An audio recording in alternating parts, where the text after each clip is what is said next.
You are who you've been looking for. So stop looking for more unless you're looking in a mirror, because it's about time for you to see clearly that you are who you've been looking for. And that empty feeling you got, that hole in your chest, you only got that feeling because you think you're not blessed with everything you need. You see, we live in a consumerist society, which means they need you to buy stuff. And the easiest way to sell it is to tell you you're not enough. Buy this car, you'll get girls. Buy this bra, you'll get guys. And we're seeing it so much that we start believing these lies. But the truth is, the makeup they're selling to make you feel prettier is the same makeup you buy to stop feeling shittier about this lie they keep telling you that you are not enough.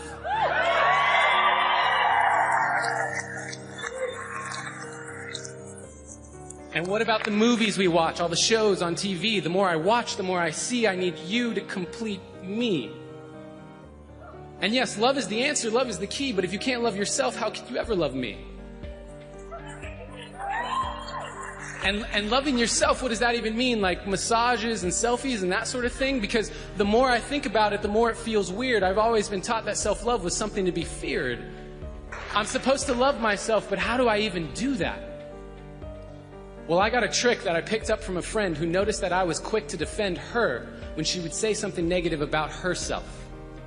She would say, "I'm so dumb," and I'd say, "You're so brilliant." She'd say, "I'm so weak," and I'd say, "You're so resilient."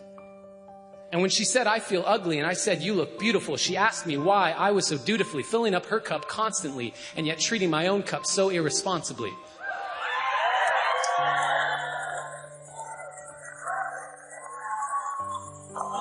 Because when I looked in the mirror, my voice was quite clear. You're ugly, you're too thin, your hairline's receding, you got a pimple on your chin. And that was when she gave me a piece of advice that changed my life. She gave me a hug. And she said, "Treat yourself like someone you loved." Treat yourself like someone you loved. Now, I had been standing, but I needed to be sitting because I couldn't believe that I had been letting myself keep forgetting that I was who I'd been looking for. And deep in my core, I knew it was time to stop looking for more until I could look through all my fear and look into a mirror and see clearly that the man looking back at me was the only one who can make me happy, and I am already enough.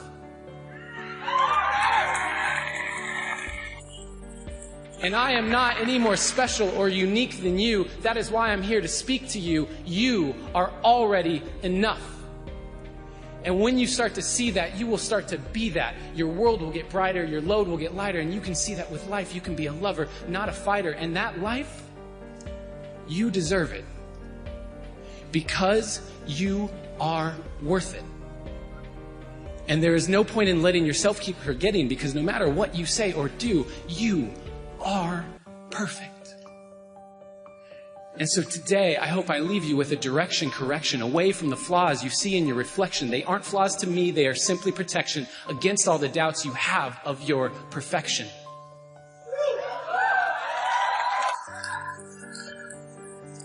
So start today. Take a good, long look in the mirror and say, "I am who I've been looking for." How much do you love yourself? Because if you understand the value of self-love, you'll never be friends with those type of people. Most of the people out here are running around empty. They have no sense of self, no sense of self-love. When I say self-love, it has nothing to do with celebrity, money, materialistic things, and all of the things that your negative mind could probably go to. It has nothing to do with self-love. It has nothing to do with looks. Nothing to do with cars and any of the superficial things that one would assume that could make you love yourself even more. It's a matter of knowing your value. It's a matter of you saying, I don't have to be around these people in these type of environments and situations in order for me to finally see the value in myself. I love me independent of you loving me. I believe in me. I know my self-worth. I am here and I have a purpose. There is no value in having wisdom, knowledge, insight, spirituality, love, Every day, I am a work in progress. A person who can forgive nothing is a person who's totally destroyed psychologically and emotionally. Forgive your parents. Forgive any relationship that you ever had that didn't work out. Forgive everyone else in your life that has ever hurt you in any way. Forgive yourself. Forgiveness is giving up the hope that the past could be any different. I think for myself, and I know many of you, you think forgiving means accepting what has happened to you. Well, it is accepting that it has happened to you. Not accepting that it was okay for it to happen. It is accepting that it has happened, and now what do I do about it? Forgiving is giving up the hope, not holding on, hoping, wishing that it could have been any other way than it actually was. Giving up the hope that the past could be any different. And when I got that, I think it took me to the next level of being a better person, because I don't hold grudges for anything or any situation, and neither should you. It's letting go so that the past does not hold you prisoner, does not hold you hostage. See, life is cyclic.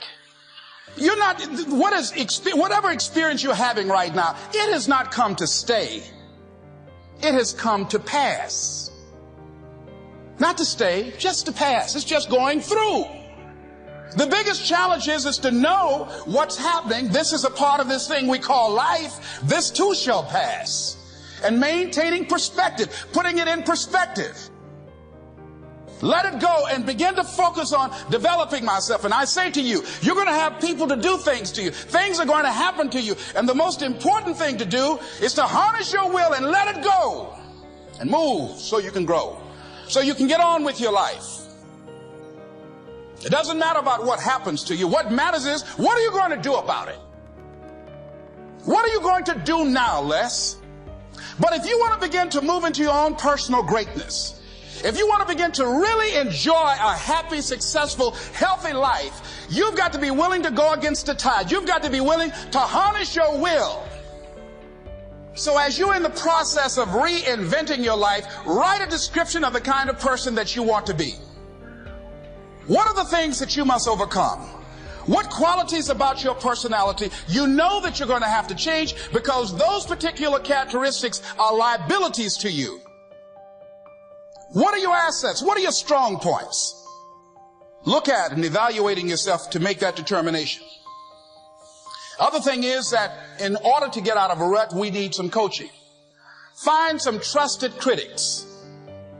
People that you know care about you and love you. There's some things that keeps us from growing and getting out of ruts. Number one, we identify with feedback. We take it personal when someone wants to give us some feedback on where we are falling short and tell us about our blind spots. We want to have everything being positive about us. We're not perfect. It hurts. I have a friend who's a trusted critic. I don't like him, but I love him. He doesn't tell me the things I want to hear. He tells me what I need to hear so I can grow. It hurts. It hurts when he put me on the hot seat. I can't stand it. But that's the only way that I can grow. And I'm glad that he loves me enough to risk our friendship to tell me what I need to hear, not what I want to hear. Stop scaring yourself. How often do you terrorize yourself with your own thoughts? You get into absolute terror, and it's only coming from your thoughts. Nobody out there is doing a thing. Sometimes it's an old family pattern. Sometimes we get new things. I would like people, when you have time, to make a list of your fears. Make a list of your fears. And then give yourself the opportunity to turn each fear into a positive affirmation. Turn each one into something positive. And remember, always you are in charge. You are always in charge. See, one idle thought doesn't make a whole lot of difference. Thoughts are like drops of water. You drop a drop of water, and it doesn't mean much. But if you keep dropping and keep dropping, you get a puddle on the floor, and then you can get a little pond and a lake, and finally you can create an ocean. And with our own thoughts, we can drown in a sea of negativity, or we can float on the ocean of life. And it's up to us. The thoughts we think accumulate. And what sort of puddles are you standing in? Or are you up to here? Or are you up to here and trying to paddle? Now, what are you doing to yourself? When we're willing to change our thinking, we can change our experiences. And it doesn't matter if you've got a big puddle of negative thoughts. You know, you can move over here and create a puddle of marvelous positive thoughts. You can make changes, always. So you want to turn those fear thoughts into positive affirmations. Let them work for you.